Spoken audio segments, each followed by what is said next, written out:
Let's get right. Yeah, I don't know a lot about Scarce. I know like when Keemstar was blowing up and I was going through my Keemstar phase, which I think it was like senior year of high school maybe. Then it's like no, Keemstar's toxic, look into Scarce. And then I looked into Scarce and then I think I just outgrew YouTube drama. I was like, this is taking up too much of my time. Like, which YouTube still does, but I feel like it's better content than Drama Alert. But yeah. You know, I feel like the difference between Drama Alert and Scarce is that, I don't know, Scarce felt way less inflammatory to me, whereas sometimes it kind of felt like Keemstar was like purposefully trying to stir up drama so that he could report on it. Yeah. And Scarce just kind of talks about what's happening. However, I have noticed that Scarce kind of... It's just his delivery, the way he says things makes it seem like the most insane thing that's ever happened. Like, I don't know when the last time you've watched a Scarce video is, but it's a lot. I think I've watched one Scarce video. I never had like a Scarce phase. I think like... Well, I did. Like I said, I outgrew the drama and I was just like, oh, I don't really care. Yeah. Well.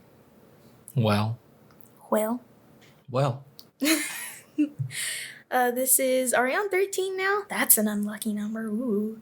This is the 13th episode of the Not Just Arin podcast. I am Arin and you are? Put that gun away. You are? Put the gun away. Say your name. Put the freaking gun away. Say your name. Get the freaking gun out of my face. I tried to warn you. For the audio listeners, I pulled out 2 finger guns to threaten Arin. And the person that is speaking right now, I am, in fact, not Arin. Yes! Finally, you go back to the formula. Yeah, the thing that everyone knows and loves. Next week, gone. Next week, it's whatever pops in my head. Anyway, today is Friday. Some would call that Good Friday. I would call that Amazing Friday because I'm going to a concert tomorrow and I am so excited. So today's amazing? What's tomorrow? It's just okay. No, it's like, no, I don't really care for concerts, but the day before, like, whoo, man, I'm like high as a kite. I'm on cloud 9. I'm like, shoot, man, I can't wait for this concert tomorrow. And then tomorrow you're just like, yeah, it's fine. Well, I am a little disappointed because originally I was supposed to take the train, which is going to be fun because it was going to be a new experience and I wouldn't have to drive because I really don't like driving long distances. And it takes roughly 3 hours to get to New Orleans from here, just about. But they canceled my return trip. I already told you about this, but you did? Yes. I don't remember this. Probably forgot. Okay. Well, you maybe forgot. You told Melissa and not me. No, I think I told both of you. Oh, maybe I wasn't listening. That's entirely possible. It doesn't count as forgetting.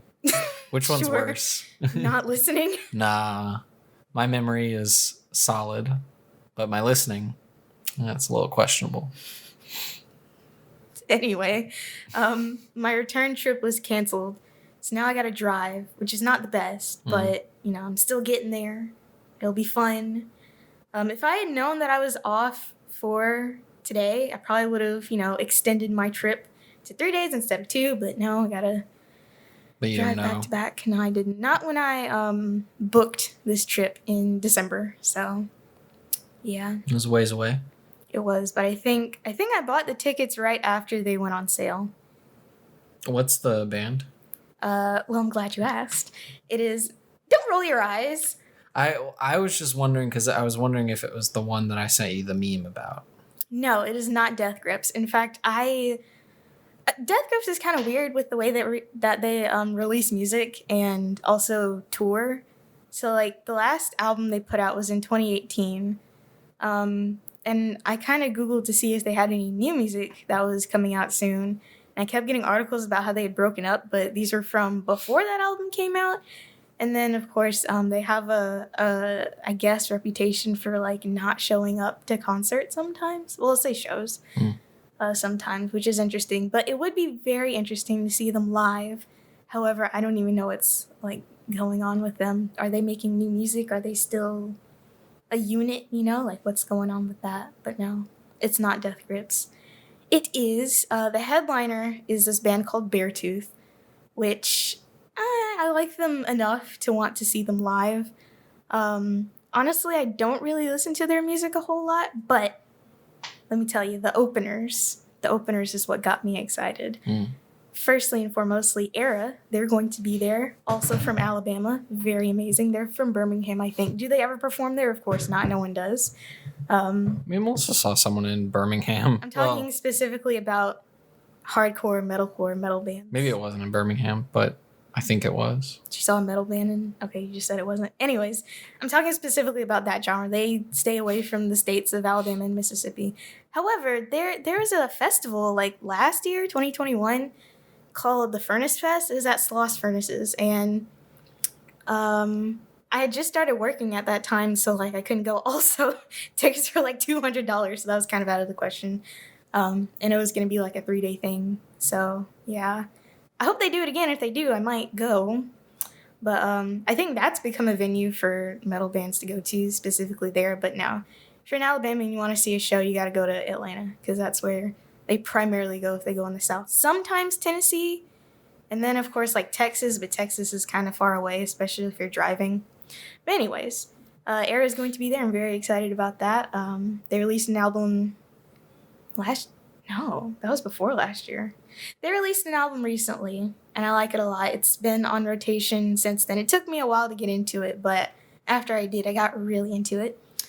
And then there's Silverstein, which is like a classic, I'll say, metalcore band. I think their biggest song is My Heroine. I don't know if you've heard it. Probably not. I think Sam has. He has like a playlist of like punk music that we listened to once. But anyways, they have also, I think, released some music recently, and they're going to be there. So that's going to be interesting, seeing kind of like a juggernaut of the scene. And then, but he's the opening act or whatever. Beartooth is the opening act. Oh, I thought you said Beartooth was the headliner. Yes. Oh, no. Yeah, you mixed them up. Yeah. Beartooth is the headliner. I was like, usually the opener is less known. You would think so. That's weird that Silverstein is like opening for Beartooth. Wait, I feel like it would be the other way around. I thought Beartooth is the main act. Okay. Silverstein is one of the 3 openers. Okay. Which I find a little odd, but it's all right, Okay. I don't know how these things are set up, how they decide who's opening and who's headlining. So it is what it is, I guess. It is what it is. Yeah, and then there's The Devil Wears Prada, another kind of classic band in the scene. They've had some... I have heard of that band because I had some friends in middle school that really liked them. Yes, and they probably like them. They're probably only allowed to listen to them because they're a Christian band. Oh, really? Yes. Okay. But despite being a Christian band, their music is actually good. Actually, I will say that, of all the Christian subgenres out there, Christian metalcore specifically, has some bangers. Like August Burns Red, they're also Christian. Great music. The Devil Wears Prada, fantastic music. Attack, like their first album, great. There's a lot of Christian metal bands. Yeah, there are. I mean, that's just like a handful of them. But I think you can oof his name, but like, what is it? I guess I only knew of like one of them or something. Like really? he claimed to like metal, but like he only knew like one band, and it was from like the 80s or something. Like it was kind of like a hair metal Christian band. Yeah. But I don't know. I'm just surprised. Like I don't know. You can just name like boom boom boom like a couple. Yeah. There's a few. It was really big in like I want to say mid to late 2000s for some reason. But since then, it's kind of dropped off. Obviously, there's some bands still carrying it on. But some bands, it's not overtly, like, theological, though. It's more just, like, positive messages and good riffs. So I feel like most good Christian bands have to be that way in order to, like, be good. Yeah. But the thing about that is that they've seen success outside of, like, Christians. They're, like, solid bands within the scene, despite their Christianness. Because some of that really does turn people off, especially considering that I don't consider metalheads to be very, religious. because it seems like, to me anyways, that whole scene came as like a rejection of religion, kind of like a, one of those rebellions. I don't feel like that's how, I mean, I don't know about the history of metal, but I don't feel like it started as a rejection of religion. Well, no, but I feel like a lot of bands have that theme within their music sometimes. And I can name like at least okay, you could say, I feel like you could say that about like metal bands, but not like the genre itself. Well, no, not the genre, but just a very specific timeline. If that makes sense. Yeah. But yeah. Pretty excited to see them, all of them. Beartooth, they have some good songs, just that kind of did not keep up.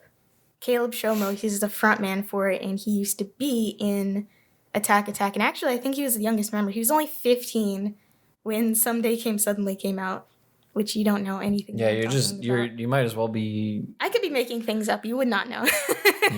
I should start like naming all like the Star Wars characters I know and be like, yo, do you remember when Cy Snoodles killed... You made that up. No, it's not. Cy Snoodles? Cy Snoodles. Yeah, she killed, spoilers, but she killed Jabba the Hutt's uncle. Are you for real? Yeah. Jabba the Hutt's uncle Zero. Yeah, Cy Snoodles. Okay. There's now my knowledge is limited, but like I feel like I have memorized like a couple of notable names just because they sound funny. There's like, well, you haven't seen Star Wars, but Jabba the Hutt, he has like a little monkey that's like, I don't know, just kind of chills around him, and his name is Salacious Crumb. There's so many ridiculous names in Star Wars. It's quite funny. Well, I showed you, it was you and Sam was there for some reason. We watched an Attack Attack music video. It was Stick Sickly. It was the origin of Crabcore. I think that's why I showed you all that. Crabcore? Yes. Which is specifically playing a guitar in a deep squat. Maybe I wasn't listening because this was also a couple years ago, so really? You probably forgot. Nah, my memory's too good. I wasn't listening. I remember this specifically. We watched a Paramore music video, and you said is what... No. Don't say that. What? I don't know. Oh, now you remember. No, I remember that. Yeah, I guess I had shown... I had shown you and Sam a Paramore music video because I was just like, how did it come up, though? We were talking about Paramore... Idea. And then I was just like, yo, you guys should check out this music video. Well, I think you brought it up because of the reason that you don't want me to say, but... Yeah, well, I'm trying to... I don't know, trying to remember my thought process. This had to have been like a year or two ago? This had to have been more than a year ago. Yeah. Because it was when... I think we were still in school, and... It had to have been 2020, because I feel like it was in my apartment. It was. So it was late 2020. Yeah. But anyways, I said, dang, I didn't know Hayley Williams was pulling a wagon, which made you and Sam laugh really hard. It was very funny. So, yeah. What was I even saying? Oh, well, yeah. Caleb Shomo used to be in, oh my lord, Attack Attack. I feel like we started talking. I'm still trying to think of like what my thought process was of why I showed that music video. I think like we were talking about like bands or whatever, and then it was like, oh yeah, I had like a Paramore phase, like had a crush on Hayley Williams for a while, and then I don't know, for some reason I was just like, oh yeah, there's this music video where like it was a little scandalous. Anyway. And listeners, it was not that scandalous. I don't know. I thought it was kind of scandalous. She was just wearing like a cat suit, I guess. I don't know. Anyway. Yeah. I've only ever been to one other concert, but it was not a metal concert because, well, it wasn't that I was too young. Apparently, and I didn't know this was a thing, but people bring their little kids to like metal concerts, which I don't think is like the best idea. Because number one, it's super loud. I had to buy like earplugs for the occasion because I don't want to go deaf. And I don't know, just get a babysitter. Like, anyway. What was I going to say? Oh, the first concert. Oh, I'm wearing the shirt. I didn't even know. The first concert that I went to. Well, see, now we're clearly on a topic of concerts. Well, yes, because you said no topic. But I didn't say no topic. We're letting it go where it go. You did say no topic. We're letting it go where it go, and this is where it go. The first concert that I saw, I remember it like it was yesterday, April 7th, 2017. I was a senior in high school. It was on a Friday. I got checked out early specifically to go see it. And yeah, it was great. It was in Birmingham. It was at the BJCC Coliseum or whatever it is up there. Packed house. A lot of teenage girls and boys, some older folks too, but I fully expect tomorrow night to be full of nothing but grown men. So, that'll be an interesting experience for sure. I feel like that was poor wording. What? Wait, what? Wait. What did I say? I don't know. But anyways, the crowds are probably going to be very different. I'm not getting in any pits. No pits for me. I'm far too short for that. So I'll be up on the balcony. And by the way, it's almost sold out. So, if you change your mind, sorry, it's too late. You got to stay. Oh, well, shoot, I was just thinking about it, but, I guess I'll just cry instead. Yeah, you should. I gave you plenty of time. Wah. But anyways. Wah.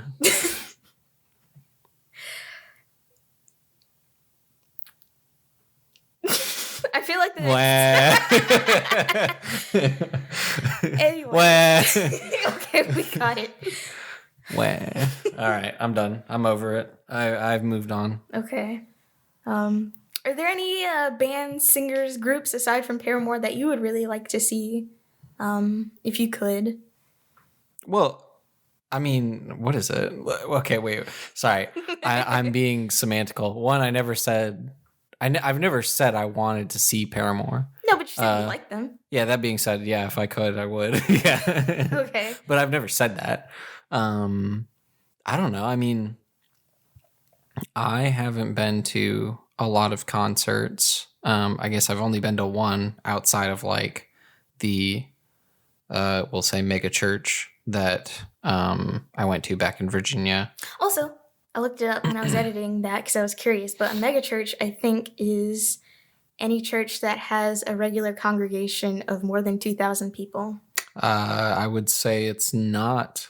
I would say it's, well, how do you define like the congregation? Like Well, just week to week, how many people attend? I mean, I don't even, like, I know Joel Osteen's church is huge, but I don't know if like every week in that one building, if they get 2,000 people. Maybe. I mean, I could be wrong. Like, it's a big place, but I'm just thinking of like, there's so many other numbers that aren't necessarily factored in, like online viewers as well as like sister campuses. I could be lying. I'm gonna look it up. Oh, I'm gonna look it up again. I don't think you're lying. It just sounds a bit big, and I don't even think like I don't think my church in Virginia could seat that many people. I don't know. I'm not good with numbers sometimes. But I would say they definitely don't classify. If they ever did classify as a megachurch, I would say they don't anymore. Because from what I've heard, their numbers have dwindled over the years. Partially because I've heard the I don't know. Again, I don't want to necessarily like blast my former church. A lot of fond memories there, but I've heard that the lead pastor has kind of become a cranky old man. And so like kind of doesn't have like maybe the best takes on like some things. Well, I found here that a megachurch is a church with an unusually large membership that also offers a variety of educational and social activities, usually Protestant or evangelical. The Hartford Institute for Religion Research defines a megachurch as any Protestant church having 2,000 or more people in average weekend attendance. I wonder if that counts Saturday and Sunday, because I know some places they have like Saturday services. A lot of people, I never heard about this until moving to Mississippi, but a lot of people. Is it raining? Yeah, it is. Oh, that is so disrespectful. Okay, continue. It's getting worse. Is it picking up? Yes, kind of. Very lightly. Well, okay. It's ASMR, yeah. Podcast in the rain. What the frick was I talking about? I was gonna ask. Yeah. Well, talking mega church. Yeah. Then dwindling numbers. Pastor being old and cranky. Old and cranky. Mm. Well, 2,000 people. Shoot, I don't know. I lost it. Saturday service? Oh yeah, thank you. In Virginia, like service was like Sunday. That's just like how it is. And then like the bonus service, which was like youth group and other stuff, that was like Saturday. So I usually went like Saturday and Sunday. But then moving to Mississippi, most youth groups were like Wednesday. And so that I don't know. I just never heard of that until coming to Mississippi, where it was just like, oh, we go on Sunday and we go on Wednesday. And like a lot of people that do, I guess a lot of people that I know from Belhaven and just the area, like they go to church twice a week and they go on Wednesday and they go on Sunday. And I don't know. I find that a bit weird. I don't, just out of personal preference, I just don't necessarily want to be going to church twice a week, especially like in the middle of the week. Yeah. Guest appearance, Connor. We did not give him a heads up. Do not scold him. I'm not gonna. Oh my god. Anyways, I think my Catholic church had services on Wednesday, but of course we never went because it's a school night. But Sunday school for us, well, it was on Sunday, but it was like after church, so. And it was the worst. It was so boring. Oh my god. Sometimes, well, okay, this only happened like once, but I would be like the only kid in the class because it was sorted by grade. But I don't think we had anything on Saturday though. I think that's a Protestant thing. So, and then of course I have no idea how the Orthodox Church works. They might have stuff on like Tuesday. I think in my head I had confused Protestant with Presbyterian. I think I mixed them up a little bit. Not the same. Well, yes. I think, okay, let's say all Presbyterians are Protestants, but not all Protestants are Presbyterians. Yes. Okay. The Presbyterian Church is a Protestant denomination. You want to know how I learned the word Protestant? How? The Simpsons. Interesting. Because there was like a joke where I think like there was some scene where they like went back in time to like the Christopher Columbus sailing the ocean blue, Nina Pinta, Santa Maria, all that. Nina. What? It's the Nina. The Nina? Yes. What? There's an Enya. I was never taught that. You were taught it was Nina? Yeah. Well, they were probably saying. Well, I was. This was like second grade. Get off my back. Well, they still told us Nina. I didn't know why it was Nia, but you know. Nia. Anyway, yeah, you learned it from The Simpsons. I learned it from. Well, no. There's a joke. I wanted to recount the Simpsons joke where basically like. It was basically like the characters were like Homer and Lisa, and they were like back in time on like those three ships. And then I think like Lisa was seeing all these like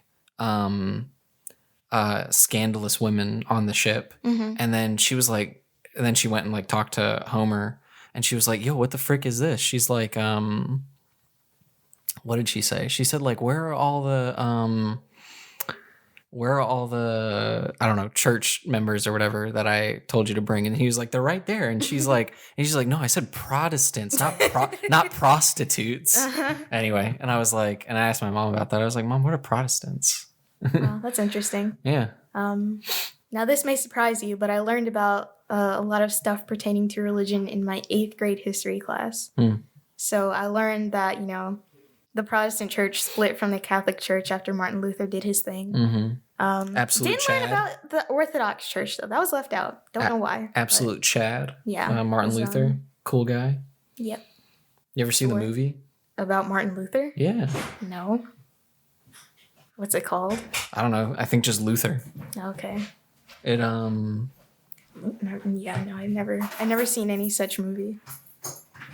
Goodbye. No, yeah, there's a movie called Luther. It's about Martin Luther, and it stars Joseph Fiennes, Ray Fiennes' brother. As Martin Luther. Yes. Presumably. Luther movie. Yeah, 2003. It's got 45% on Rotten Tomatoes. Okay, you know what? 6.6 I out of watched it 10. in like But it's got an 84% on Google. So Okay, okay. Well, I watched it in like sophomore year of high school, and let me tell you, I enjoyed it. Also, his name is Ralph, not Ray. It's Rafe. Look up how do you pronounce Rafe Fiennes' name, and yeah, it's spelled Ralph, but it's pronounced Rafe. That's interesting. Anyway. Yeah. But yeah, for some reason, my 8th grade history curriculum centered around, well, it didn't center around it, but we did learn a bit about Judaism, Christianity, Buddhism, and Hinduism. Just like basic stuff, though. We completely got sidetracked because we were trying to define what a megachurch was. You were asking me about concerts, and well, I don't like where we were going. Okay, you said religion. What?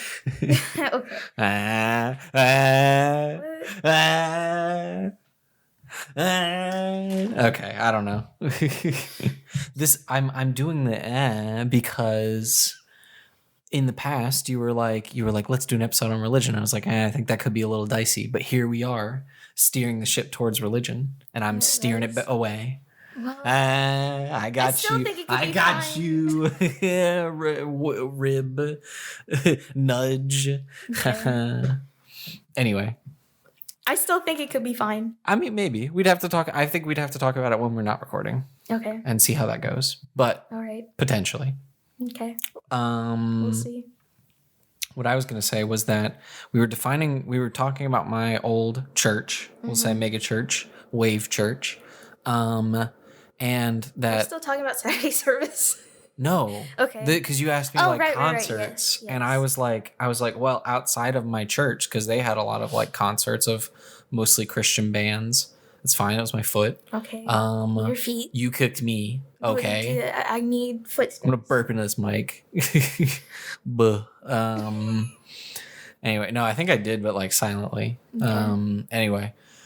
So yeah, they had a lot of concerts at Wave Church. I enjoyed them they were like sermons, though, right? No. So it wasn't secular music. I mean, it wasn't a sermon though. No. The sermon was just a dude just talking. This was music. Music meant to spread the gospel, as it were. Yeah. Okay. I mean, they were Christian bands, but anyway, they were fun. Other than that, I've only been to one concert. It was in Alabama. It was I believe I'm not good with genres, but I believe they're like modern soul. And their name is Neo Soul.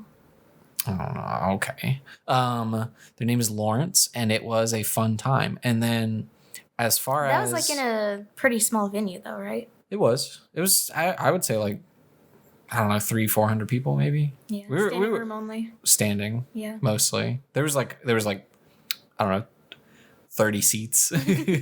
Not a lot. But maybe even less than that. But I had a good time. It was very long, in like a good way. Oh, and then the opening act was a band called Proxima Parada. Both of them are fairly unknown. The opener, even less so. That's why I assumed that typically the opener is less known. I don't think that happens all the time. Well, I mean, another example I know of is I think 21 Pilots went on tour recently in the past year or so, if they're not still on tour. And then they had an opener. The opening for them was a band called Half Alive. That is on the rise, but is still not nearly as big as 21 Pilots. Anyway, other bands I would see if I could, and then I'm taking could, I don't know, a little literally of just like oh, if money or time or travel wasn't an issue, then it's like there's a lot I would see. I could travel back in time, go see Queen. I mean, you probably still could, but it's not the same. Well, Adam Lambert, he's pretty good. I like some Adam Lambert song. I feel like What Do You Want From Me? What's the other one? Oh God. Oh yeah. If I Had You. Okay. Man, I was really hoping you wouldn't be able to name a second one because that would have been funny. Anyways, don't sleep on Adam Lambert. Okay, he won American Idol for a reason. Yeah, name everyone else that won American Idol. Okay, Kelly Clarkson, we got Adam Lambert already. I don't know why I keep wanting to call her Fergie. It's Fantasia.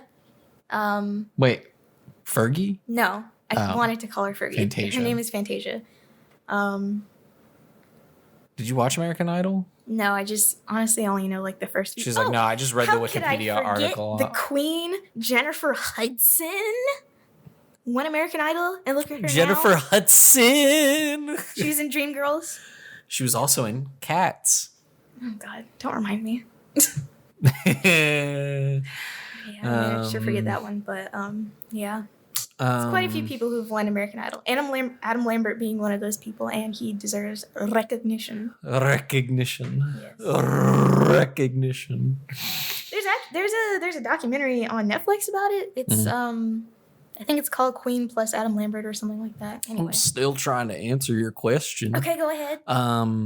As far as like bands that I would like to see, accounting in travel and like money and whatever, I would say I want to see Half Alive.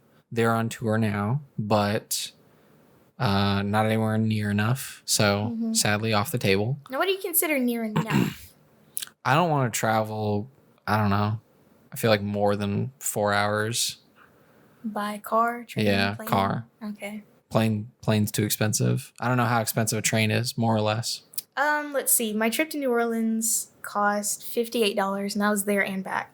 So a one-way ticket would be whatever half of 58 is. So like 20 something. It's actually very affordable. So train is affordable. I don't really know. They just don't go anywhere. I don't really know how very limited affordable routes. plane is, but I assume it's expensive. Well, it depends on when you book it. You got to do it early, and Yeah. also what airline. Yeah. So I don't know. I guess by car, yeah, I don't want to travel more than like 4 hours. So then So let's see. it's kind of like, I think the farthest you can go is like Texas. I think Georgia might be out of the question. yeah. Tennessee. And even then, it's like it's also the cost of like a hotel. Yeah. So usually it's like, oh, let's try to. Basically, it's like right now with my like monetary status and my income, basically it's like limited to Birmingham, because then if we need to, we can just like stay the night at Melissa's house with her parents, and then. Or if it's like 2 hours or less, let's say like, I don't know, New Orleans or, whatever's closest in Louisiana, then it's like, if it doesn't go on too late, you can just drive back that night. And it's like, sure, you'd be up late, but like, you don't have to pay for a hotel. Yeah, I suppose so. That's kind of my reasoning as of right now. But as I get older and hopefully make more money, then hotel becomes more affordable. But for now, it's kind of like, it's a very small radius of like how far kind of willing to like travel and spend to see something. But I really would like to see Half Alive. Who else? I don't know. I mean, probably 21 Pilots, but they're big, so their tickets, I assume, are expensive no matter where you go. Well, sort of. It's just that, I feel like a lot of these are only really for bands that I listen to. So general admission is going to be like $35. That's not including fees and everything like that. But the whole reselling market has kind of made trying to find concert tickets a nightmarish hellscape, especially on Ticketmaster. And they're really not doing anything about it. So that's why they seem kind of expensive. Also, depending on the venue, seats closer, like in a closer section to the stage, are going to be more expensive. So if you're okay with being in the nosebleeds, then you can do it affordably. But why is it called the nosebleeds? That's a good question. Let's ask Google. Hey, Google. I don't have that enabled on. Okay, Google. It's not on. Why is it called? Did Jeffrey Epstein? I don't know. I was trying to think of like a goofy question to ask Google. And so I was like, oh, did Jeffrey Epstein kill himself? And then Google's like, can't answer that. A common tongue-in-cheek reference to having seats at the upper tiers of a stadium is sitting in the nosebleed section or nosebleed seats. The reference alludes to the tendency of mountain climbers to suffer nosebleeds at high altitudes. Oh. That doesn't make sense. Okay. No, it does. I mean, it does, but, what's the intersection of mountain climbing and, like, I don't know. It feels random to me. Well, I feel like a lot of stadiums, like the farther back the seats are, the higher up. Because, it's like amphitheater style. Exactly. And so the higher you are up, the more likely you are to get a nosebleed. So now you are in the nosebleed section. All right. Well, we got our etymology. But, yeah. I would love to go to Swanfest this year. But it's in... Where is it? Did you know I'm going? You're not going. Yeah, I don't know what Swanfest is. I was hoping I could get you. I know you're not going. Yeah, I have no idea what it is. I want to say they're still going to do it. I don't know if they've like canceled anything, but their bassist actually died like this Thursday, which I guess for those listening would have been last week. Yeah, but what's Thursday? Oh my God, Joseph. Anyways, I don't know how they're going to proceed with that. Obviously that's very sad. I looked it up. He wasn't like a founding member of the band, but he has been there for like the last few albums. And he was a really good bassist. So, that's really sad. Came out of nowhere. I found out about it while I was at work, and it actually kind of made me a little sad. So, don't know what's going to happen with that, but a lot of really good... Well, actually, I don't even know who was going to be there because, first of all, this Swanfest was postponed from last year because of, the whole Ponda replay. And the last time that I visited the site, which was... it's been a while now, but they didn't have a lineup yet. And I think it's like in... I want to say September or October. So I don't even know who's going to be there. But whoever's going to be there, it's probably going to be dope.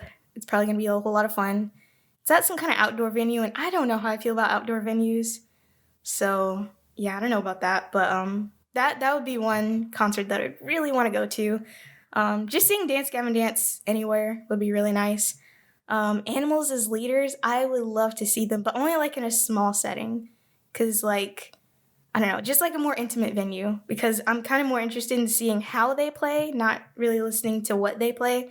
Because a lot of their music is really, like, technical. And watching videos of, like, Tosin Abasi play the guitar is like trying to figure out, like, a puzzle just from his technique, which is really interesting. And, of course, be really nice to vibe. But I don't know. If they are touring, they're not headlining. And you know what? They should headline. They deserve a headline. I'm sure Sumerian can put something together for them. That's the name of the label that they're with. They just signed with them, by the way. So... yeah, that's another one. Like you said, time traveling. If I could time travel and go back, I would see Fall Out Boy in their prime. That would probably be super lit. Mm-hmm. I kind of like to pretend that they just never got back together after 2009 because their newer albums are not like the old ones. That's all I have to say. You can like Centuries or Immortals. What? Those aren't the albums. I think they're singles. Oh, Centuries was not that great. And like I don't... American Beauty / American Psycho? I like Save Rock and Roll. That had some hits on it. Like Alone Together. From that album? Save Rock and Roll is the album. Oh, okay. Alone Together, Phoenix. That's kind of it. They had a song with Elton John, which I thought was interesting. Elton John, because this is his last tour. Oh my goodness. And I take my dad with me. So yeah, that would be nice. I think my time is up for that though, because I feel like any like concerts that are coming out, they're probably all sold out. But Elton John in his prime, that would have been lit. Let's see who else. Lady Gaga, of course, but only the Monster Ball. So again, I would have to go back in time. Let's see. I mean, I would still see her now. She probably still puts on a good show. I want to know what a Gorillaz concert is like, because it's like... That'd be interesting. Well, hold on. From what I know, I think they still have... I've seen a performance of one of the songs, but it was kind of a meme because of how bad it was. Really? Yes. Oh, you talking about Dare? Yeah. Well, see, yeah. He's a guest. That guy's not a Gorillaz member. He's just like... But I feel like there are other... He's featured on that song. No, there are. But like... Well, yeah, that's what intrigues me about it, because it's a virtual band, and, like, in reality, the members fluctuate, but, like, because the members aren't, like... Or the fake members, like, the fictional members, they stay the same nearly all the way through. There's some lore there that I'm not too caught up on. Mm-hmm. One of them died. One of them was replaced by a robot. Wow. One of them was replaced by one of the villains from the Powerpuff Girls. Him? Yeah. Really? Him as a No, girl not him. His name was Ace. He was from the Gangrene Gang. Oh, okay. One of them went to jail. So there's a whole fun like lore for like the members, but the like real life members, the people that perform, that actually like fluctuates, and like since the members aren't real, anyone can be them as long as they, I guess. I don't know if there's like a style or a rule book or something, but I guess you just have to play the songs. But yeah, I wonder what that would be like, because like there's a virtual aspect to that band that I don't know. I just don't know what a concert's like. I think I could have bought like a virtual. What's like a Hatsune Miku concert like? I don't know. Because she sells out. She's very popular, but she also doesn't exist. I think I've seen one where it's like a hologram on stage. Do you know any of the other Vocaloid members? Vocaloid? Well, they're not members, but just the other Vocaloids. Who's Vocaloid? Well, Hatsune Miku is a Vocaloid, but there are other ones. I have no idea then. I think I've only heard Hatsune Miku. I can only name Ren and Len at this moment for some reason, but they all have like different voices. They're all part of like the same program. But for some reason, Hatsune Miku is like the most popular. Arin, I have one question. What? Why do these batteries look so cool? Well, what do you mean? Oh, God. Joseph? What do you mean, why do they look so cool? I don't know. Well, okay, look at these. Look at these. Oh, man, I can't get them out. Okay, just leave them. Okay. This battery looks it looks like a battery. This one, it's sleek, minimalist. It looks cool. Okay. Well, I think these are just like a different type of Duracell battery. Basically, for audio listeners, the ones that look cool are just more minimalistic. They have ridges. They're ribbed for your electronics pleasure. They have very little text on them. It's just kind of like solid black and then solid copper. And it looks cool. I like it. Now, you may be asking, audience, why am I talking about batteries? That's because you've been tricked. You have been fooled. You all fell for it. The recorder died, and I had to. Oh, okay. Well, I had to go and buy batteries. We had to stop. We had to halt the recording, and Arin so graciously went and got new batteries. There you go. There's your credit. Yeah. I did nothing. I sat at home and watched memes. It was great. It's hard work. Underrated member of the band. And yeah, hopefully with the magic of Arin's editing, she's known for her skill in that throughout the lands. Sure. And you have been completely and utterly fooled. Haha. I'm laughing and pointing at you. Ha ha ha ha. What a loser. All right, this has been episode 30. No, anyway, I thought that would be funny. Oh, it was really funny because as we were sitting down, like ready to record, which you were in like a frenzy because you were gone for like 15 minutes. Yeah, because I went to the wrong store first. And it was raining. Well, it wasn't raining that hard. No, the rain delayed Actually, you it wasn't raining at all. The rain at least delayed you like 4 days. Sure. Anyway, what is it? You definitely came back in like a frenzy, like, come on, let's go. You banging on my door, like as furiously. And then like, as you were sitting down, you tripped. I didn't trip, I stumbled. It's funnier to say you tripped while sitting down. Okay. You ever seen someone trip sitting down? It's a peso. 10 pesos, exactly. It's like 10 cents. Yeah. Where is this from? I don't know. Oh, it's from Mexico. You can tell by the way it is. Isn't pesos a Mexican currency? Other countries have pesos, yes. Oh. I don't know if they're the same peso, but they're called pesos. Well, yes, this is Mexico. It says, hold on, let me say it. Estados Unidos. Oh God, cut that out. Estados Unidos Mexicanos. Yeah, you pronounced the X. Your mistake. Estados Unidos Mexicanos. Or Mexicanos if we're way back in time. Really? Yeah. Okay, I thought you were making like a pronoun joke. No. Mexicanos, more like Mexicanos. No. The she is no, the X is pronounced like she in Nahuatl, which is like it's still is it still spoken? Mexicanos. Basically, it's like an old 10 Mesoamerican pesos. 2008. language. Do you know we've all been saying axolotl the wrong way? What's the real way? Axolotl. Really? Yes. Yeah, you can't make me do that. It's a Nahuatl. What about GIF? It's a no. That's right. Yeah. Yeah. You don't want to say axolotl? I'm glad. No, I don't. I mean, it's okay. I mean, it sounded kind of cool the second time, but I don't. Axolotl.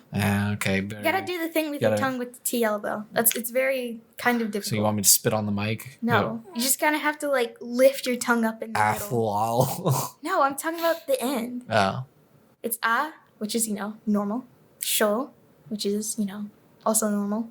La, still normal. Tul, very different. So it's not tul. Who said we're saying it wrong? Nahuatl people. Who are they? They're a people group in Mexico. They were there first before the Spaniards came and turned them into Mexicans. And they named axolotls? Axolotls, yes, because they were there. I mean, I don't know if you know this, but axolotls are only really found in like one very small area of Mexico. Really? Yeah. But you can move them. Well, yes, but those aren't wild ones. Wild ones are only found in like one really specific place in Mexico. It's weird. Yeah. I would have thought they would have been at least more widespread without the country. But isn't it like the English pronunciation then? Like. Yeah, but the Ivory Coast, no longer the Ivory Coast. It's Côte d'Ivoire. I'm trying to think. I want to think of like some. A lot of places. Well, this is really only with place names, but a lot of places are going back to like native. Basically, endonyms, not exonyms. An exonym is a name given to a place by people who don't live there. So, where did you learn this? I'm just passively interested in linguistics, so that's how I know about it. I feel like you're passively interested in like a lot of things. I know, and it's not great. It's not? Actually, no, it is great. I'm sorry. she said, I'm the best. I'm better than everyone. But anyways, an endonym would be a name given to a place or a group of people. Okay, the Navajo people, not called the Navajo people. They're the Dene. That's what they call themselves. And the Navajo is just what we call them. But the Choctaws, which I guess that'll be more local to here, they're the Chuttas.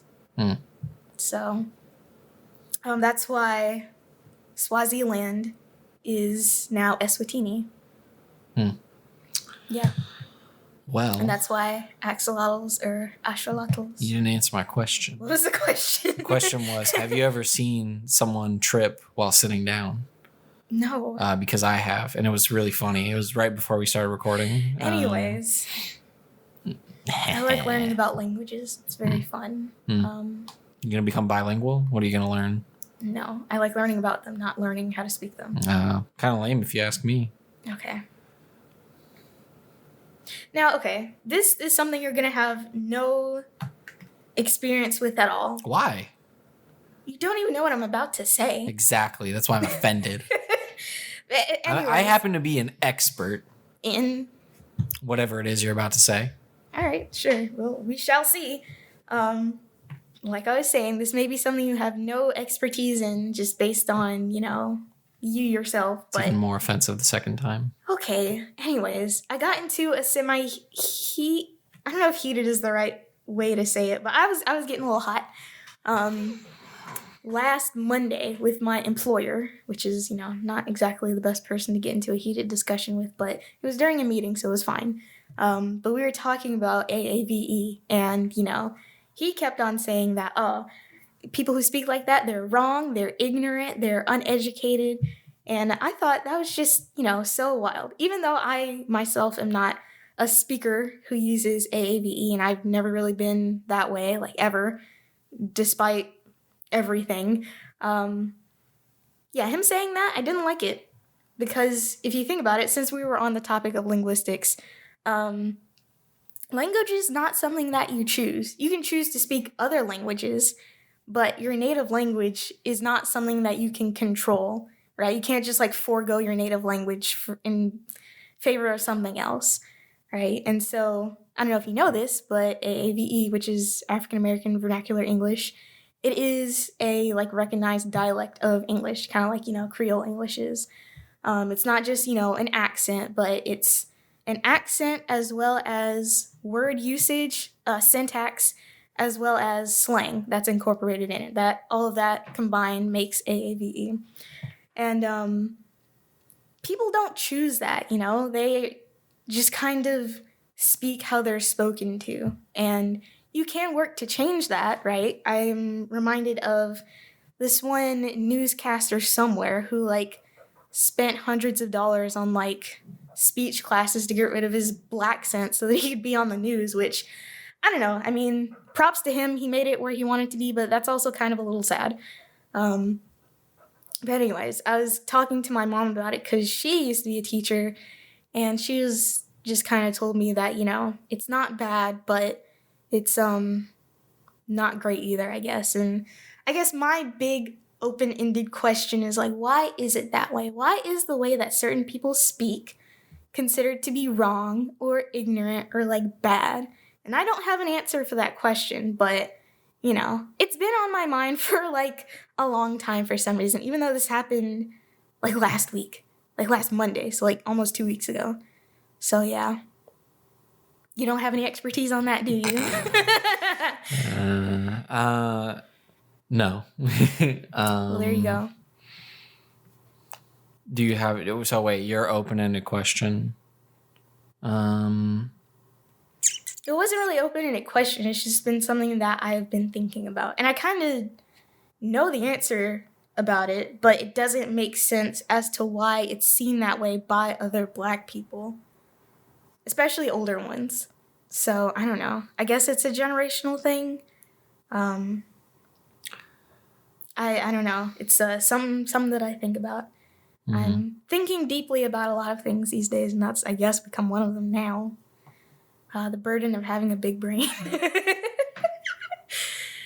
Well,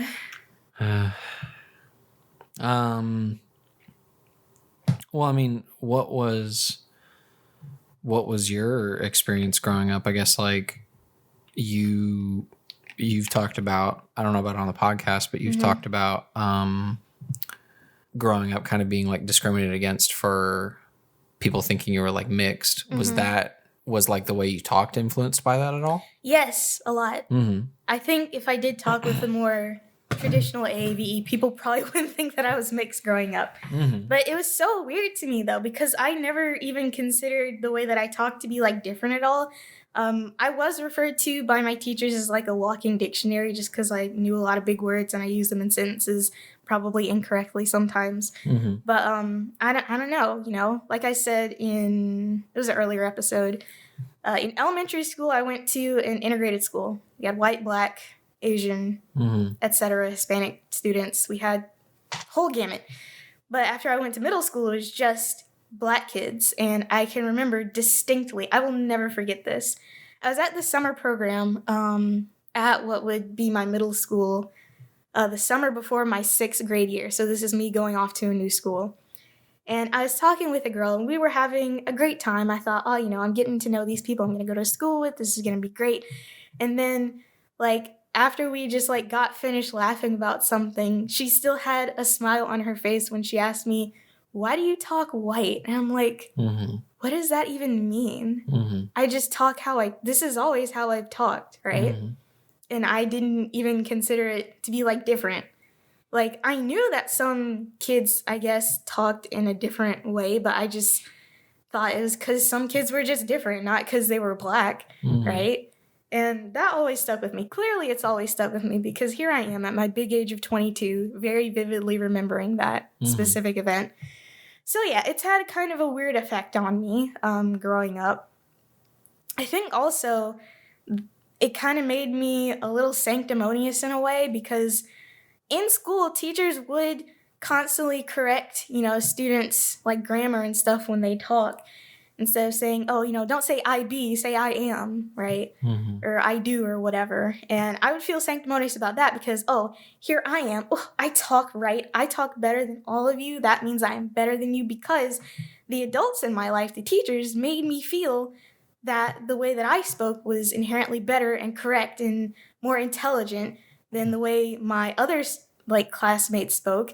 And honestly, to be completely honest with you, sometimes I feel that I am incredibly inarticulate. Like sometimes when I speak, I can't get the thought that I have in my head across very clearly. I feel like I'm way better spoken in writing. So, and I was always, referred to as being very well spoken and articulate growing up. Which, by the way, never say that to a Black person. That's not a good thing to say. Just for all of you listening, if you ever meet a Black person and you think they're well spoken, keep it to yourself. We don't need to hear it. Even if you are Black yourself. So like, just keep it to yourself. Anyway,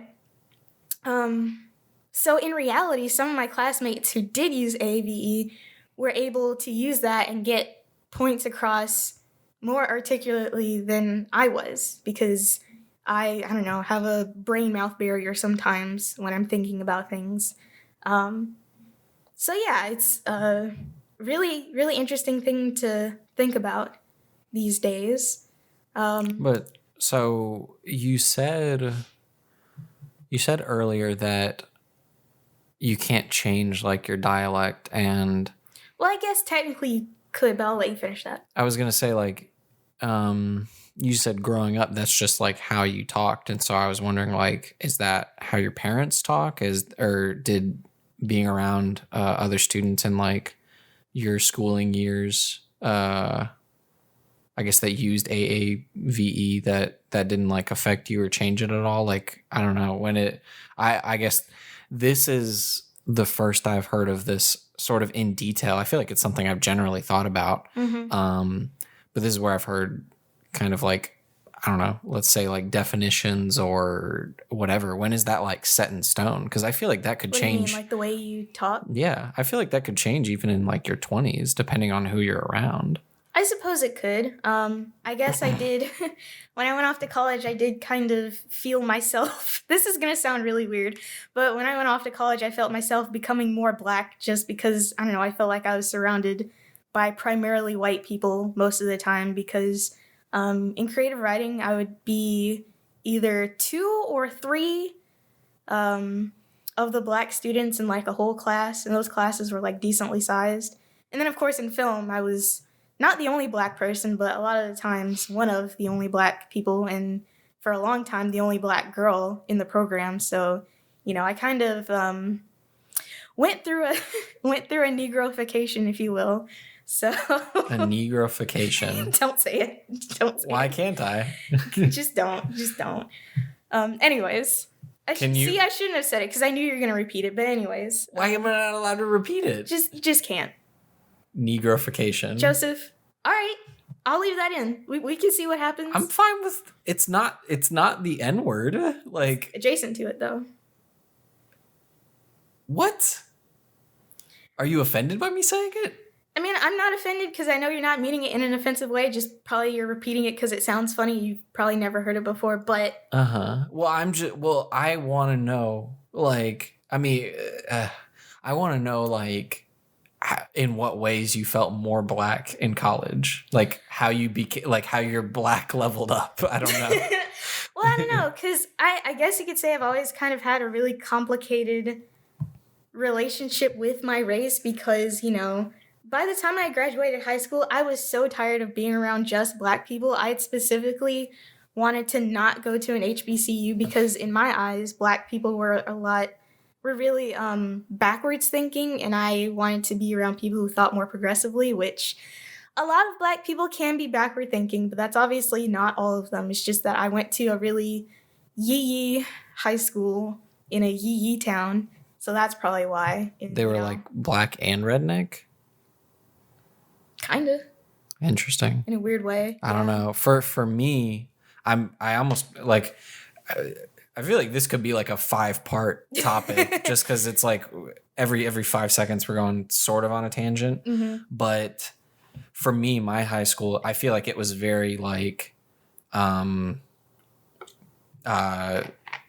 don't know, culturally separate, where it's like you had the rednecks and then you had like the Black people, but there wasn't a whole lot of like overlap. So like I can't think I don't know if yee is the best way to describe it, but they were just, just kind of backward thinking, Uh-huh. not very progressive. They weren't looking forward. They were just kind of, I don't know. To me, it seemed like some of my classmates were really content with just staying in our hometown, even though there was really no opportunities for them as far as like career and success went. What's wrong with that? I mean, Joseph, what? you don't know where I grew up. I don't. I don't know. I'm just thinking like, just make a living, work at a shop or something. I mean, I guess, but I should also tell you that the median household income for my hometown is $26,000. No. Yes, that's the median. The average is 15,000, and I forgot which one is more applicable in which situation. Yeah, but they're both very low. I mean, 26,000 isn't too bad, isn't that? Well, the median household income for the entire United States is like 63,000. So really, I feel like the number I remember, I don't know when or whenever I learned it, but I feel like I learned that like a household needs to be making like 30,000 a year to be like okay, but maybe I learned that number like a couple of years ago before inflation, like and so maybe it's higher now. It's changed since then, but just know that a lot of poor people, very few of them own like houses, therefore very few of them pay property taxes, therefore our schools sucked. My high school was a failing school for my junior and senior year, probably still a failing school. Not the best environment to grow up in. And if you want to, to me, it seemed like if you wanted to get out of, that backward thinking environment, you had to leave. So I could have very easily went to college in my hometown and stayed there and probably done nothing because, I mean, the only thing I can do in my hometown is work in a factory or be a teacher. Mm-hmm. And I don't like kids and I don't like manual labor. So it wasn't going to work out. Well, yeah, I don't know. I was just going to say that I guess 15,000 based on the knowledge that I have does sound pretty low. 26,000 doesn't sound that bad. It's very low, Joseph. I don't know. I'm going off of the 30 that I learned at some point sometime. I think 30 is like the bare minimum though. Like I think that's just like barely getting by. So I don't know. Especially, I mean, considering, I don't know, how many like kids do you have? That affects it a lot. Because on my income, I make $35,000 a year. Not to brag, because that's not a number to brag about. It's actually not that much. And this is before taxes, so this is like, I guess you would call it gross, or I don't know, man. I make $35,000, and if I had a singular child, I would probably be broke. Like just me on my own, which there are a lot of single mothers in my hometown, I would be not have a lot of money. I'd probably have to, rely on government assistance, which there's nothing wrong with that. But, I probably wouldn't be able to support myself and my hypothetical child very well. And, hypothetically speaking, if I did live in my hometown, then I would have to send them to the same busted schools that I went to. And they're not really going to get a quality education. And it's just the cycle repeats itself. So, yeah. It seemed like when you're talking about your hometown, you kept like, I don't know, criticizing like the thinking of like, it's like, oh, not progressive, backwards thinking, like not forward thinking. I don't know. Could you, and it seemed like it was, I guess, from my understanding, it's primarily I guess, Black populated town. So I don't know. I'm curious what the issue you find with the thinking is. I think specifically when I was in high school, really it was only centered around one issue, and I was like gay people. But that's because it was kind of in the cultural zeitgeist at the time, because I don't know if you know this, but gay marriage was legalized in 2015. I was in the 10th grade at this time, so it was on the brain because it was on the news constantly and people were talking about it. And I was, thinking about what that meant for us as a society that we live in, bottom text. That was funny, come on. It was. So, I would see how some of my LGBT classmates would be talked about, and it wasn't great, And I don't know, I just feel like specifically on that one issue, the Black community has a lot of work to do, we'll say. Mm-hmm. Now consider this. On all the time that I've been in high school, I've known way more lesbian and bisexual girls than gay boys. They were like, honestly, I don't think there was a single out gay boy at my high school, like at all. I mean, you said they weren't talked about fondly. Why would they come out? I mean, that is true, but, you know, it's just, for some reason, if you're like black, it's more socially acceptable to be a gay woman than a black man. And I think that goes back to how masculinity works in the black community, which honestly, it's not really something that I can talk on because I don't really know a whole lot about it. But from what I do know, you know, my dad didn't want my brother hanging out with quote unquote sissies. So, you know, just from like casual observance, I don't doubt that there was probably the same amount of gay guys as there were gay girls at my school. It's just the environment forces them into the closet. So they can't really be themselves. They gotta hide, which is not great.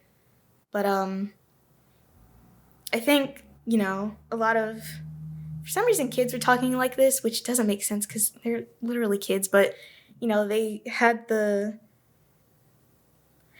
I understand where they're coming from now, but it felt weird to me then. But they kind of felt like white people were the bane of their existence, like the worst entity on the entire planet. Like the reason why they weren't able to succeed is because white people like existed. Sounds kind of racist to me. Well, I mean, I think I've explained this to you before, but I don't think black people can be racist against white people in a way that's like meaningful. You can have prejudices against white people, and a lot of black people certainly do. I mean, I'm not gonna lie, I do have some prejudices about white people myself. But, you know, racism against white people, it's not systemic. It's not gonna prevent them from living a normal life. So it doesn't hit the same, so to speak. But anywho, what was I even talking about? Well, I mean, prejudice is in the definition of racism. You can't be like, you can't say. Well, I'm talking specifically about systemic racism. I think I'm like you could definitely be racist against a white person. You can be prejudiced against a white person if you are like a black person or a person of color. But, you know, white people don't really face systemic racism like people of color do. So it's a bit different. Well, I'm thinking more, I guess, like day to day or just on a personal level of the way someone thinks or whatever, communities, that sort of thing. So, yeah, I don't think. I mean, yeah, I think I still stand by what I said about like your classmates thinking that about white people. I feel like that is a racist thing. Okay.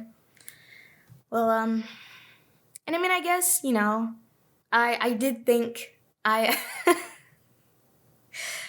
my goodness. Okay. I was kind of on my Candace Owens tease when I was in high school, kind of thinking that white people, they're fine. Yeah, this is our fault. Candace Owens, by the way, not invited to the cookout. We don't associate with her. Do you know who Candace Owens is? Not really. I'll say yes and no, more no than yes. But I did get recommended like on like we talked about it a little bit, I guess briefly, but I got recommended not recommended. I got an ad for like PragerU, and I've gotten a couple, and one of them was like a video where it was Candace Owens talking about slavery. I watched that video. I guess I don't know how factual it is, but I enjoyed that. What is it about? Slavery. It was like the history of it. Yeah, I've heard all about that one. Have you watched the video? I've watched snippets of it in a video that debunked it. It's full of misinformation. Okay. It's not great. How long was the video that debunked it? Goodness. I don't think it specifically...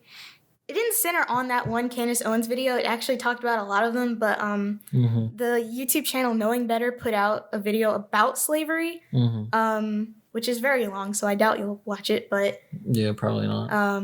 It did talk about a lot of PragerU, and it included some stuff about that Candace Owens video. Mm-hmm. And Well, I don't know if you know this, but the last slave was freed in 1946. That's what I learned from that video, which is bazonkety zonkers to think about.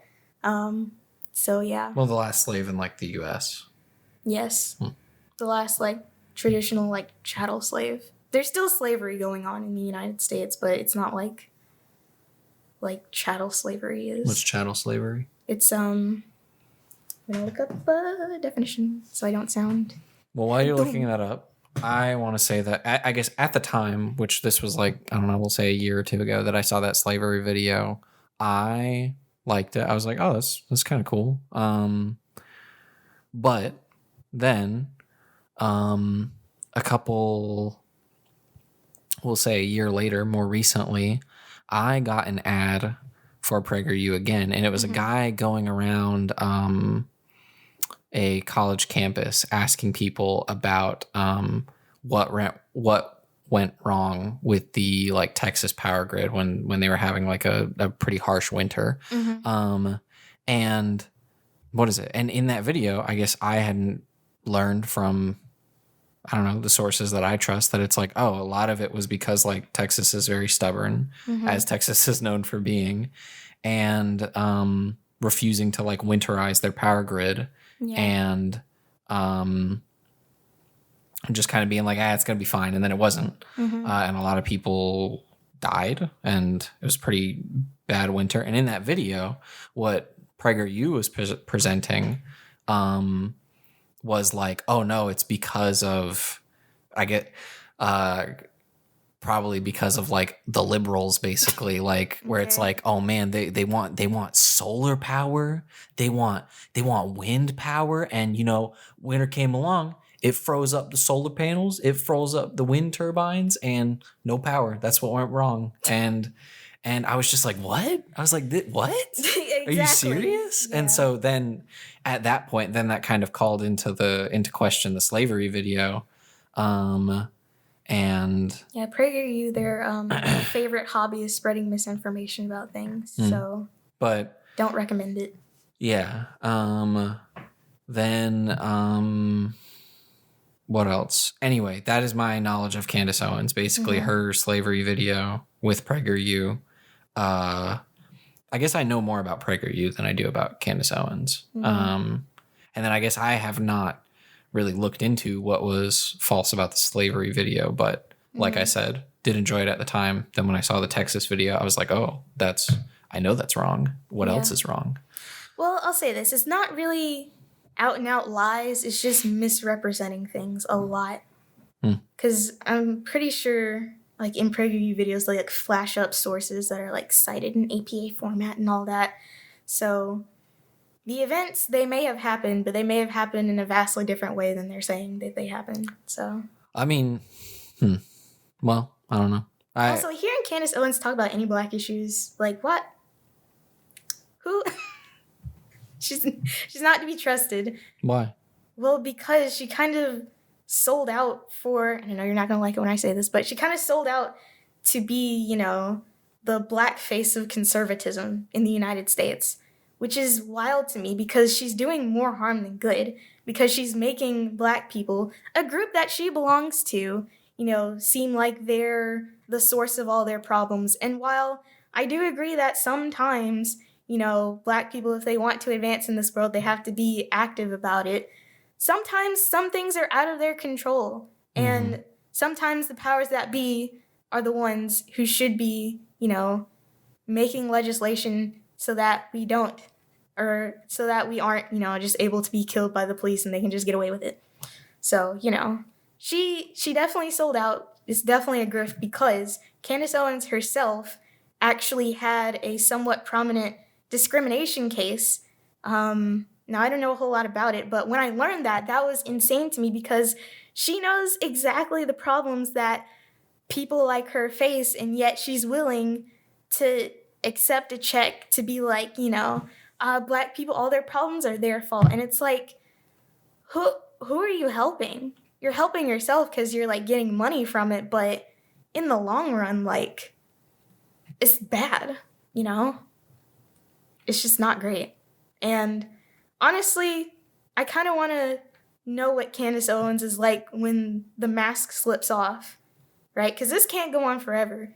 So I'm really interested to see where her whole trajectory goes. Mm-hmm. But I can't see this grift lasting forever. She's a young person, so she's not just gonna like up and die one day without dropping whatever this act is. So I don't know.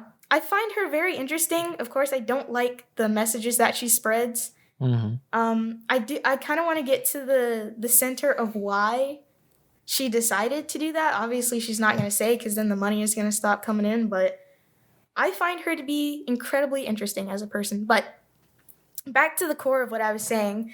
I think the base of why I didn't like being surrounded by black, or I guess, quote unquote, backwards thinking black people, especially in high school, is because, going back to constantly being told that I talk like a white person and that I listen to white people music, and all of that felt really alienating. Because, it's not like I just did all these things to be unique and different and not like the other girls. I genuinely like the music that I listen to. I like some rap. It's taken me a while to come around to it because I've always associated it with people that I didn't like. But I've come around to it, if I had the money, I might be a sneakerhead. Some of them are cool, some of them are ugly, though, I'm not gonna lie. I'm coming around to a lot of these things that I rejected growing up because the people who adopted them are the people who denigrated me for just being who I was. Oh my goodness, we just got to the core of the problem. See, this is cheaper than therapy. Oh my God. Wow. All right. This is why we did the podcast. Exactly. So yeah, that's why I'm entering my Negroification phase. That's why I stopped. Well, that's not why I stopped straightening my hair and cut it all off and started doing this to it. But this is not easier, by the way. Having natural hair is so hard. It's a challenge. But I always would wear my hair straight, and my hair was long back then. So even though that wasn't my natural hair texture, I don't doubt that someone might have thought it was. That's probably why, some people also thought that I was mixed, light skin, straight long hair, even though it wasn't naturally like that. And I guess my general mannerisms, that's why. But, now I feel like I am closer to the black community than I was before. And that's been an interesting journey for me.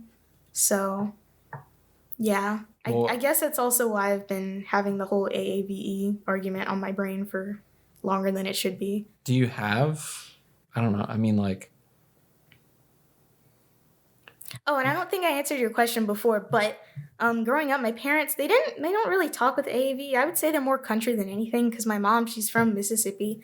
And after being here for a year, I can tell she definitely has some Mississippi-isms just in the way that she talks, which I find endearing. My dad, again, he's from the South, so I really see him as more country than anything. My brother, on the other hand, is the complete opposite from me. He talks real ghetto, so to speak. And as I was talking to my mom about it, he can turn it off when he needs to, but the weird thing about it is that people... But well, I guess I thought earlier you said it can't be turned off, but then I think... you can. You learn to do that. It's called code switching. It's kind of a requirement, honestly, growing up, if you're ever to interact in a quote-unquote white society. But I feel like black people aren't maybe the only people that have to do that. Oh, definitely not. There are other minorities that also have to do that as well. I feel like black people, and maybe not even minorities, aren't the only people that maybe have to do that. I would say if you stay in in an environment where that, I guess, dialect is matched, then I feel like it doesn't matter. But if I don't know, if someone with let's say a white person with a really thick, a thick Southern accent, moves to a place where that's not where they talk, I feel like he probably very minorly, but just a little bit, maybe I guess discriminated against, which discriminated is a bit strong. Maybe just, I'm not really talking about discrimination. Code switching is literally changing the way you speak for your audience, right? So I don't know. This is true of a lot of people, but obviously you talk differently at home than you would at work, let's say. But I feel like for black people, the change is a lot more noticeable. I wish you would have seen. Dramatic. Yes, I wish you would have seen Sorry to Bother You, because I mean, I'll probably watch it at some point. I don't know. I was supposed to see it in theaters with Girl Sam and Boy Sam, and I don't remember what happened. Okay. But There's a part in Sorry to Bother You where they specifically, talk about to be a good salesperson, you got to put on the white voice. Mhm. And Lakeith Stanfield literally turns into David Cross. Yeah. It's really funny. But and that gives him success, Mhm. right? Instead of talking how he normally talks, which I found that especially funny and also a little relatable, because Mhm. Lakeith Stanfield's character says that, oh, people already say I talk like a white person, so Mhm. like what's the difference? But you literally have to turn into a white person to become, biggest salesman. But for me personally, I've never really felt like I've had to change the way I speak. Mhm. I feel like it's consistent everywhere, Mhm. like in all audiences. The way that I talk to you, to Mhm. me, seems like the way that I talk to my boss, and the way that I talk on YouTube, and, the way that I would talk to another Black person. So, I don't know. I've never really had to do that. Maybe it's a more subconscious thing and I just don't realize it, but I've felt that, I don't know, just me personally, I've never had to do that. I think, I don't know. I guess I just wanted to say I feel like other people may have to do that as well. Maybe not have to, but we'll say feel the need to. Mm-hmm. Something else. I think I wanted to go back to, I'm only smirking because, I wanted to go back to the Negroification. Okay. I feel like currently, here, wait. This is slight tangent in what I'm trying to get at. I feel like just adding ification to any word, personally, I find is objectively funny. Me too. So that's the only reason why I laugh and at Negroification, and I kind of like that I mean, obviously I don't mean anything bad about it, but I kind of like that it makes you uncomfortable. I mean, it makes me uncomfortable for you. Okay, you're worried. Not to me. Are you worried your fan base won't like me? I mean, not my fan base, but just any Black person listening will hear you say the word Negro and be like, what's going on in here on this day, Well, I'm not. Okay, anyway. Going back to that process for you, the way I have my perspective and then a question for you. And my perspective is it seems like for you, since coming to college and onwards, feeling more Black, it doesn't seem entirely it doesn't seem to me entirely related to you doing, I'll say, like, quote unquote, like Black things or acting in a Black way, but it seems more like you've been removed from an environment where other Black people are defining for you what it means to be Black. You're right. You're being told like you're not acting Black so that you don't feel Black. And so I don't know. I guess you hit the nail on the head, Joseph. At first, the word that I've said enough times seemed funny to me, but then hearing you talk about it, it seemed kind of wholesome. But I guess I guess that's how I interpreted your story. Is that, I guess you said I hit the nail on the head, so I guess I interpreted it well. I don't know. I guess that was sort of my question of like, did I view it correctly, or was it more like you felt like you were doing more Black things? I mean, I guess it was a little bit of both. I feel like more the first than the other, but yeah. I guess it was exactly what you said. Now that I don't have people telling me that you're not really Black if you don't do this, or you're an Oreo, which is a negative term for a Black person who is Black on the outside, one on the inside. Donald Glover has rapped about it. Yeah, probably got called that a lot too. He went to like some art school. He went to did he go to like a theater? Did he go to Juilliard? I don't know. He went to some bougie school. I feel like I know a lot about Donald Glover, but I don't know that much. I feel like most of his lore I know from his music. I know I guess I know from listening to some of his music is he talks about like how he was too white to hang out with the Black kids, too Black to hang out with the white kids. I believe he grew up, I don't know, I'm basing this off of his music. I believe he grew up somewhat privileged because he did talk about like being a silver spoon, and then I don't know. I feel maybe a little bit more reluctant to say that word. Okay, just don't. Yeah, I didn't, but Yeah. that is a line in his. Can you say it or something? I don't know. Personally, I don't. Okay, well, that's fine.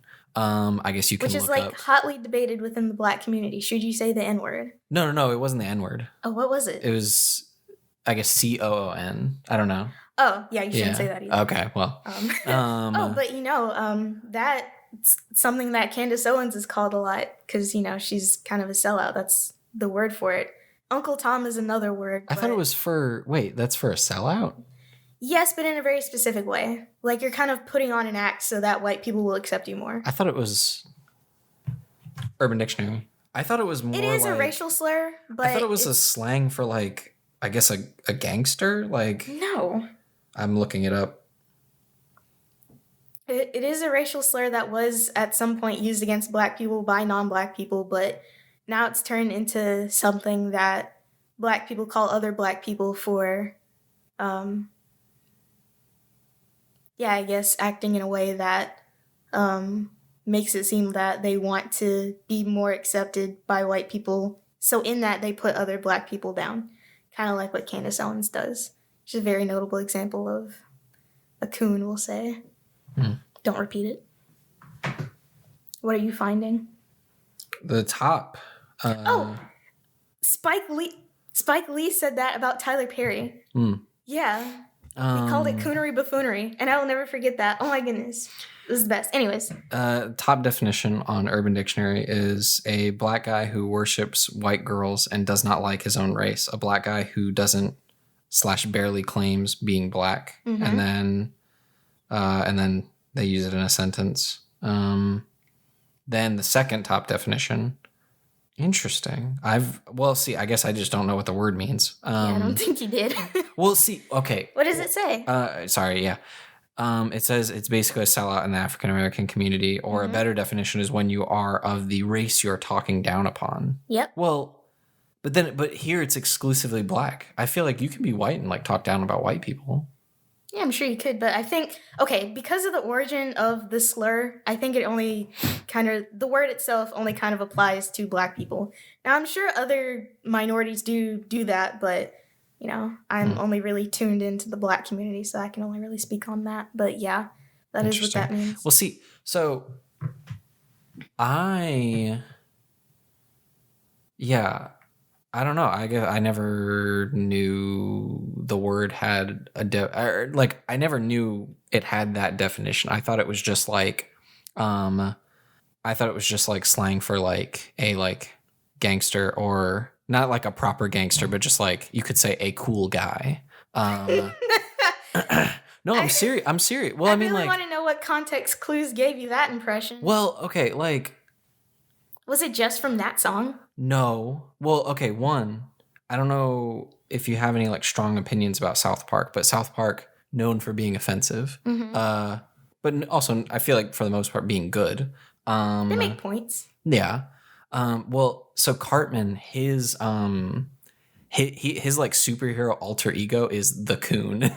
But it's because he's like a raccoon. Yeah, but it's still like a play on words, I guess. Really? Well, no, okay, not exactly. It sounds like one thing, but it's just because he's a raccoon. Yeah, because I mean that is Southernese for like a raccoon. Yeah. So if you're gonna go hunt raccoons, you're going. Oh yeah, and yeah. So. And if you have dogs specifically bred to hunt raccoons, they're coon dogs. Yeah. Okay. So there was that. I think that's where like I learned that maybe that was somewhere where I heard the word. I heard a lot of people like in my Southern school say like coon hunting and all that. Yeah. And then what else? I don't know. I don't know where like I heard it that like made me think it was like a good thing. You know what I mean? Yeah. Like I feel like for me it was the same as like a G. You know what I mean? Like you know what I mean? Like yeah. I'm serious. Like I know, it's just so funny to me. Then one time there was like a guy at my high school that like I thought was cool. He wasn't Black. I don't think he was technically white. He was something, but we're just gonna say he was white. He was not black. No, he wasn't. Okay. And then like, me not knowing like anything about the word, we were doing like, anyway, basically, I like thinking it was a positive word. I like kind of referred to him as that. And then he was like, "Oh man," like he was like, "Oh, don't say that, man. Like that's like that's for like black people or whatever." And I was just like, "Oh, okay, like really?" Like, and you didn't take that as it being a racial slur. No, I just thought like it was. I don't know. I just thought it was like specifically black people, and he wasn't black, so it was just like. Which also my school like, I don't know. My like. I guess we had very different school experiences. My school was very like, I don't know. We'll say like 60-40 white people versus black people, maybe 70-30. Like it felt like there was a lot of black people, but I don't know like actually how many. But my school, I guess I'll say because like it was kind of close to half and half, like a lot of I guess people like said the N-word, and like a lot of the black people were okay with like they said the N-word, like white people said the N-word, like it was, I don't know, I guess it was a chill environment for that. So I don't know, I just assumed it was like I don't know, yeah, I just assumed it was not I thought it was and then I don't know. Anyway, I think going back to Donald Glover's lore, talks about being an Oreo, talks about silver spoon word. Then what else? There's some other lines. I don't know. I think I feel like I lost it. We went on a couple tangents, but anyway, all that to say, learned the word from various sources, thought it was a positive thing, learned it was I learned that it was specifically for black people, still didn't learn it was a negative thing until this moment. Yeah. Well, in that song, I don't know what song it is, but I think it's Sweatpants. Okay. The only Donald Glover song that I've heard is This Is America, so. Really? Yeah. So, yeah, anyways. The only one you've heard? Yeah, I didn't even know that. Well, I guess you did say you're not really into rap. This is true, and also, I mean, I always only ever knew him as, like, Donald Glover, the actor and comedian, not the rapper Childish Gambino. So. I think I learned about him as, like, Childish Gambino first. Really liked his music, and then that's made me follow his career in other ways. Like, I think, like, if I didn't have, like, a Childish Gambino phase, then I probably wouldn't be watching Atlanta. And then if I didn't have a Childish Gambino phase, I probably wouldn't be excited every time I saw Ludwig Göransson's name. Because he was his producer, I think, on most of his albums. I did not know that. Fun fact. But if in that song Donald Glover is referring to himself as like a silver spoon coon, then that's probably something negative that he's been called by other black people. If I just had to guess the context. Let me look this up. We're going to go on Genius. We're going to investigate. It says it's called Sweatpants. I think so. Okay. But yeah, I just think in, what do you call it? Oh, Logic too, of like... Well, Logic is actually mixed, so that's even more interesting, I think. For that whole... That's fair. But it's still... I feel like it's still unfortunate for him. You almost like... For someone who's actually mixed, if he's discriminated by both white people and black people, then he can't associate with either of his identities. You know what I mean? And I think that's sad. It's like, oh, you have white in you, you're not black.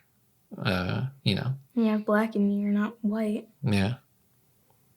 So, it's just porque los dos. Well, you know, there's been a lot of It might not be Sweatpants, so that might be unfortunate.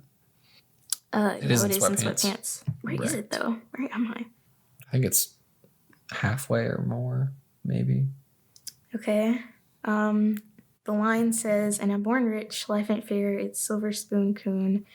Ain't nobody sicker in my fisker, vroom vroom. Fiskars don't make noise, by the way, just so you know. What? That's a line from the song. I don't know what a Fisker is. I'm assuming it's a type of vehicle. It was an electric automotive company based out of California. It's just a part of the song I like. Yeah.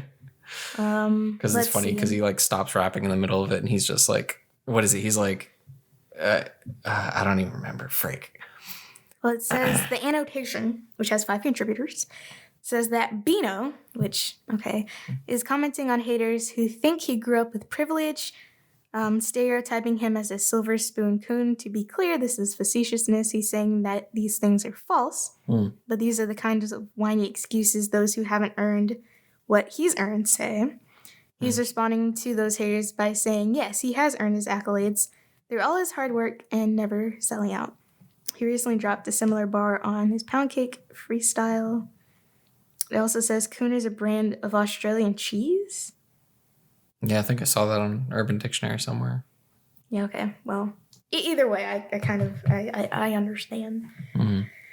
But I think the second part, we're already an hour and 6. So combined with that, we're an hour and like 40, I would say, because the last one I think start was like wrapping 36. Up. Yeah. So that was an interesting trajectory of conversation that we had, I will say. Very eye-opening, I think, for the both of us. But, it's why podcasting is cheaper than therapy. So if you have any life things you need to work out, just write them down. And next episode, we'll dive right into it. No. Well, you actually go to therapy, though, so, counseling. Looking for one. Not going currently. Oh, What made you think I was currently? I know you went to, like, counseling sessions before. Yeah, I have. Not, like, just in school. During, I think I saw like a counselor twice during my breakup with the tall woman from Texas. Was it the school one? No, it was like a free Christian couple from like a church that I guess my family knows. Were they licensed? Probably not. Okay. But like I said, it was free and it was like through the church. You know what I mean? So I mean, yeah. They were nice. They were helpful for like a little bit. Mm-hmm. I don't remember why I stopped though, because I only saw them twice. I don't know.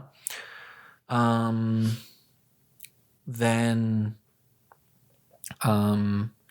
junior year, I think I was really stressed. Don't remember about what. Maybe about film. Probably. And so I was like, oh shoot, I need to see the counselor. And so then I started seeing her from like, I'll say most of junior year until COVID happened. Mm-hmm. Then since the only option was to see her virtually, I was like, nope, not for me. I don't like that. Bad Wi-Fi. It's hard. Mm-hmm. Yeah, I don't want to do that either. Yeah. Then, what else? Then I think senior year started seeing her again. And then when like my, I think like spring of senior year, when my like family drama was kind of at an all-time high, for various reasons. Mm-hmm. That was kind of when like the counseling at the school kind of became like not enough. Mm-hmm. Where junior year, it was great because I had a lot on my mind kind of still dealing with that breakup and very stressed about film. Mm-hmm. And so it was just a good way to like get my thoughts out there and just get like some empathy and some sympathy. And that was good. But then when family drama was at an all-time high, that was where it was just like, I came in, I was like, hey, my life's pretty bonkers right now. And then it was just kind of this thing of like, it was just kind of this cycle where it's like, so why'd you come in? And then I'm like, oh man, I got all this. And then she's just like, yeah, it sounds really hard. And it's like, all right, well, that's our time. Like, and I was just like, I want advice. I need help dealing with this. And she was just like, yeah, like, yeah, that's a lot, like, yeah. And so I kind of got tired of it. Then briefly had like counseling, back in French camp. And that was nice. That was a little bit more like advice and goal oriented, but it was still like two, I guess 4 hours of travel there and back. So not super practical. And then since then, nothing. But I am looking, we will say. I want to, but I don't know. I feel like I am picky, and it also costs money. Probably better to be picky about therapists, though, because having a bad one, so I've heard, can set you back.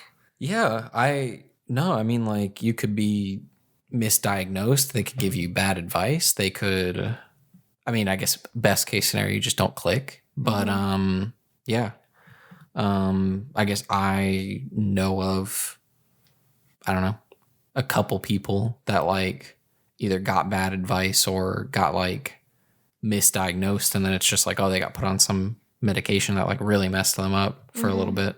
And so, yeah, I think, yeah, I don't know. And then it's also like the money thing of like, if you're getting like a professional that, if you're getting a professional, you kind of just need health insurance. Otherwise, it's like $200. Prohibitively expensive. Yeah. And even a lot of the times, your insurance probably won't cover it, depending on what kind of. You have to make sure it's like a certain kind of therapist, because there's a lot of different like designations for them. Because sometimes you'll have like, I don't know, like a relationship or a marriage counselor, which is different from like a life coach, which is different from like a traditional therapist, which is different from like what's the one that prescribes drugs? The ones that prescribe drugs. So, you know, they're all very different. I think it's I don't know. Psychologist? Psychiatrist. Psychiatrist. Because, no, I don't know. The one that prescribes drugs. They're all very different, and not all of them will be covered by like traditional insurance. I believe there's a therapist and a psychologist. I think a therapist just kind of like helps you deal with, we'll say, past trauma, because I guess everyone's got it. And they help you kind of deal with like your emotions, and that psychologist, I believe, is the one that can like diagnose you with like different things and then recommend you to a doctor. The doctor gives you the prescriptions. And then some therapists, they specialize in like different things. So like, again, like I just said, you can have someone who deals with childhood trauma, but not like marriages, or someone who deals with like addiction, but not like childhood trauma or something like that. So it's hard out here in these streets for people who are looking for mental health assistance, but you know, it's This podcast is brought to you by BetterHelp. Please don't. Which, what is it? I guess my roommate told me BetterHelp is apparently really expensive. Really? Yeah. That's interesting. And they're not even well, they weren't before. I don't know if they are now, but before they were not licensed and not certified to do what they were doing. And the fact that they're super expensive is weird too. And I've been seeing that a not insignificant amount of YouTubers have been doing sponsorships for them. Again, and it's like, did they get better, or like, did they actually make sure their therapists were licensed, or like, because if I don't see that any of that has happened, then like, you're accepting a check for this bad service that looks bad on you, you know, endorsing something that is potentially harmful. Anyways, yeah, that was a good talk. So this has been the 13th episode, and it was unlucky because the recorder died. So there you go. You jinxed it. I did. Oh no. I'm going to the land of the jinxes tomorrow. So hopefully I don't get jinxed there. Anyway, this has been the 13th episode of the Not Just Arin podcast. You can listen to us on all major podcast platforms. That is Google, Spotify, Apple, Anchor, and also YouTube. I like to forget that we're on YouTube sometimes. I don't know why. You can also follow us on social media. We are Not Just Arin Pod on Instagram and Twitter. Even though I don't use them very often, I'm sorry. Instagram is a very hard platform. What else? To discuss all things Not Just Arin, use the hashtag NJAPod, and I might look at it. Joseph definitely won't, though. So I definitely won't. Don't get your hopes up for that. What else? Send us voice messages or text messages. Someone's trying to break in. I gotta finish up. Yeah, you do. Send us questions so we can have a Q&A. Okay, that's it. Goodbye. We are in imminent danger. Send help.